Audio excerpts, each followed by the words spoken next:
नमस्कार मो YouTube channel को आपण समस्त को स्वागत जनाऊँगी।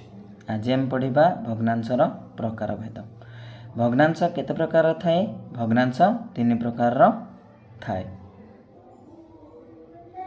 प्रथमे प्रकृत भग्नांश, द्वितीय अप्रकृत भग्नांश,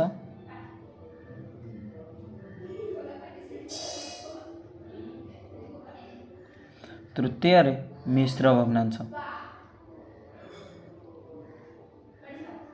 प्रथमे आम जानिबा प्रकृत भग्नांश क्या कहुए। प्रकृत भग्नांश प्रकृत भग्नांश रे आमर लब और जो हर थाए लब हर ठारू सान होता है। हर सर्वदा बड़ होता है। यह को प्रकृत भग्नांश कहबा। लब सान और हर बड़ होता है। उदाहरण स्वरूप दुई विभक्तक तीन एठारे दुई सान तीन बड़। यह को एक प्रकृत भग्नांश कहबा। द्वितीय अप्रकृत भग्नांश।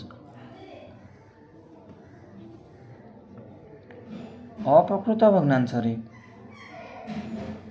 लब और हर मध्य लब बड़ और हर सान होता है। लब बड़ और हर सान।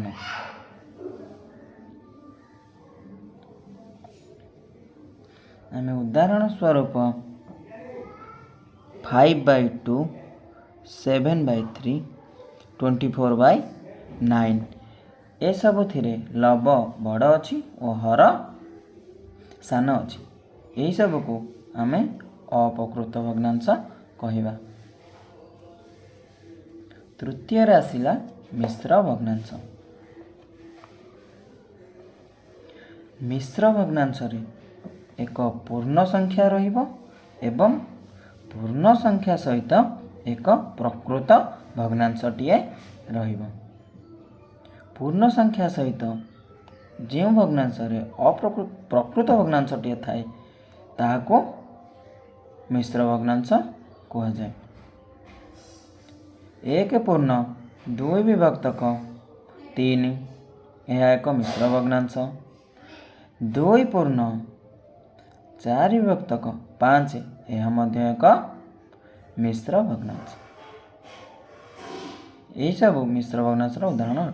वीडियोटी भल लगी चैनल को सब्सक्राइब और बेल आइकन को बजाइबा को जमार भूलिबेनी।